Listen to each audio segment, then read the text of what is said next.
अस्सलामुअलैकुम my YouTube family, कैसे हैं आप सब। उम्मीद करती हूँ कि आप सब खैरियत से होंगे। आज के व्लॉग में मैं आपके साथ अपनी मॉर्निंग रूटीन शेयर करूँगी और आज खाने पीने से हट के जस्ट क्लीनिंग की जो है ना वो मैं वीडियो शेयर करूँगी। वीडियो को जल्दी से लाइक कर दें और चैनल पे नए हैं तो चैनल को सब्सक्राइब कर दें। चलते हैं जी आज के व्लॉग की तरफ। और मॉर्निंग में सुबह उठते ही पहले मैं अल्हम्दुलिल्लाह नमाज़ वगैरह पढ़ के नाइट ड्रेस चेंज किया, उसको सेट करके जो है प्रेस तय करके जो है वो कैबिन में रखा। उसके बाद जो होता है अगर तो सुहान के पापा उठ जाएँ तो फिर मुझे होता है कि मैं बेड पहले सेट कर लूँ। अगर वो सो रहे हों, अक्सर वो देर तक सोते रहते हैं, तो फिर मुझे होता है कि चलो मैं बाकी घर के काम देख लेती हूँ, रूम बाद में सेट कर लूँगी। तो आज मेरे उठने से पहले ही वो उठ गए थे। आज मेरी आँख थोड़ी देर से खुली। कल मैंने मशीन लगाई हुई थी, कपड़े वगैरह वॉश करती रही, तो मैं बहुत ज़्यादा थक गई थी, इसलिए मुझ में हिम्मत ही नहीं हो रही थी। सुबह जल्दी उठा ही नहीं गया मुझसे ना। खैर जब मैं उठते फिर मैंने पहले बेबी को जो है वो फीडर बना के दिया, उसका पैम्पर वगैरह चेंज किया। अभी वो खेल रहा है अपनी दादों के पास। तो मैं फिर रूम में आ गई थी। बेड से सारा कुछ हटा के इसको मैं अच्छे से सेट करूँगी। अब अच्छा, मैंने ना अपने ये जो बेडशीट है इस पे चारों तरफ इलास्टिक लगाया हुआ है। आपने अगर मेरे पुराने व्लॉग देखे हैं तो उसमें मैंने इलास्टिक लगाने का तरीका भी बताया था। तो इसको पता है कि हल्का फुल्का सा बस जो है ना वो सेट करना होता है, ये अपनी जगह पे फिक्स रहती है। और हल्की फुल्की झाड़ पोंछ जो है वो करनी होती है, क्योंकि हमारा रूम जो है ना इसके बाहर की तरफ ऊपर हवा के लिए ना थोड़ी सी जगह रखी हुई है छत पे ना, तो वहाँ से काफ़ी सारी मिट्टी आती रहती है, तो काफ़ी डस्ट होती है रूम में। बस मैं कपड़े से अच्छे तरीके से साथ साथ जो है ना वो हर चीज़ को हल्का हल्का सा कपड़ा लगाती रहती हूँ। उससे ये होता है कि डस्ट जो है ना वो सारी रिमूव हो जाती है।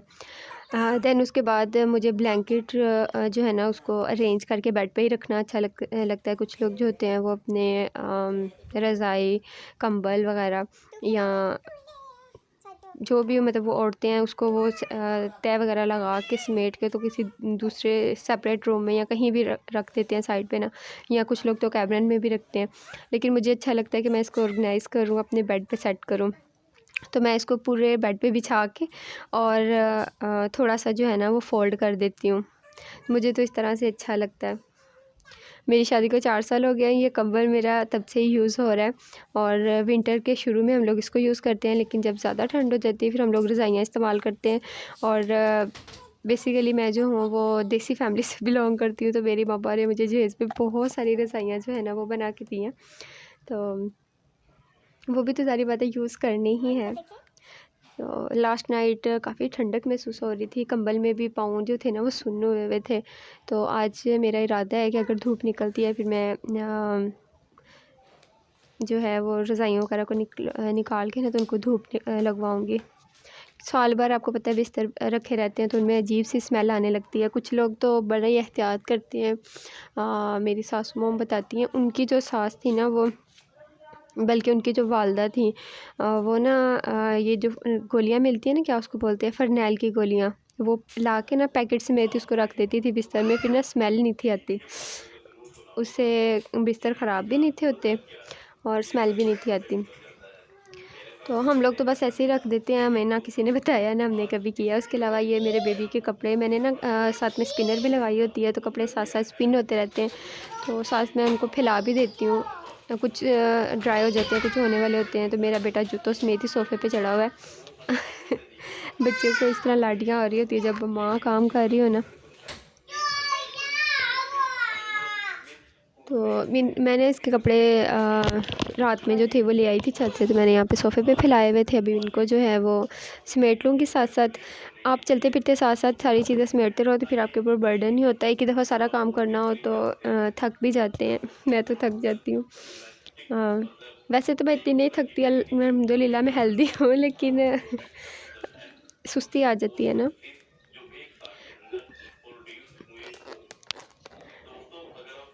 सोफ़े के ऊपर जो है ये कवर भी बिछाया हुआ है। इससे ही होता है कि मेरा बेटा जो है वो जूता वगैरह लेके भी सोफ़े पे चला जाए ना तो गंदा वगैरह नहीं होता। सोफ़े का कलर तो वैसे काफ़ी डार्क है, लेकिन फिर भी एहतियात करनी चाहिए। अच्छा, ये जो सोफ़ा है इसका ना थोड़ा सा कवर जो है वो काफ़ी रफ़ हुआ है, तो हम लोग अभी प्लानिंग कर रहे हैं कि हम ना इसको दोबारा रीऑर्गेनाइज़ करवाते हैं, पुशिंग वगैरह करवा के इसका कवर चेंज करना है। तो अल्लाह ताला खैर करे।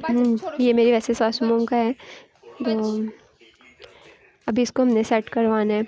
उसके बाद मैं आ जाती हूँ जी ड्रेसिंग की तरफ। यहाँ पे जो है वो पानी की बोतल, ग्लास और हल्की फुल्की चीज़ें जो हैं, नाइफ़, फ्रूट बास्केट वगैरह इधर रखा होता है। तो आज तो फ्रूट बास्केट यहाँ पे नहीं थी, ड्रेसिंग पे नहीं थी, साइड टेबल पे थी। तो ड्रेसिंग में से हर चीज़ उठा के एक दफ़ा मैं यहाँ पे हल्का सा जो है ना वो कपड़ा लगा दूँगी। मैंने ये ना छोटे छोटे से जो हैं वो जो एक्स्ट्रा कपड़े घर में होते हैं ना, उनको कट करके मैंने इससे पीसीस बनाए हुए हैं। तो इनको मैं यूज़ करती रहती हूँ। जब मुझे लगता है कि ये रफ़ हो गए फिर मैं इनको ज़ाया कर देती हूँ। तो ये तो न्यू ही था, बहुत सॉफ्ट सा ना वाइट कलर का है, डस्टर है ये। तो मैं इससे सारी जो है ना वो डस्ट साफ़ कर लेती हूँ।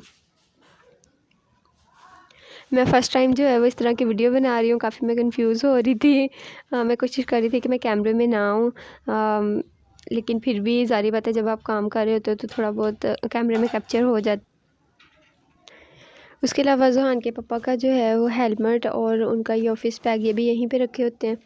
तो इनको भी बस मैं एक दफ़ा उठाती हूँ और डस्टिंग वगैरह करके इनको वापस जो है ना वो ड्रेसिंग पे ही रख देती हूँ, क्योंकि जो चीज़ की जो जगह है वो वहीं रखी हो तो फिर अगर सम टाइम आप अवेलेबल नहीं होते या फिर आप बिज़ी होते हो तो फिर परेशानी नहीं होती आपके पार्टनर को या बच्चों को, उनको इजीली जो चीज़ जहाँ रखी हो वो मिल जाती है।